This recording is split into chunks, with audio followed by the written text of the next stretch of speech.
ஜெர்மனியில் மருத்துவ விடுப்பு ஊதியத்தில் சில மாற்றங்களை நிபுணர்கள் பரிந்துரைத்துள்ளனர். தற்போது சில தொழிலாளர்கள் முழு மருத்துவ விடுப்பு ஊதியத்தை பெறும், அதேவேளை சில தொழிலாளர்கள் எதனையும் பெறுவதில்லை. இந்த முறையை மேலும் நெகிழ்வானதாக மாற்றும் நோக்கில் நிபுணர்களின் பரிந்துரை உள்ளது.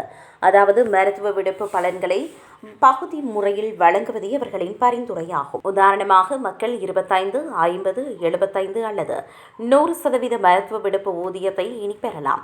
இது அவர்கள் நோயிலிருந்து பலமடையும் போது அவர்களால் எவ்வளவு வேலை செய்ய முடியும் என்பதனை பொறுத்தது. இது மருத்துவ விடுப்பில் சென்ற ஊழியர்கள் மெதுவாக வேலைக்கு திரும்ப உதவக்கூடும்.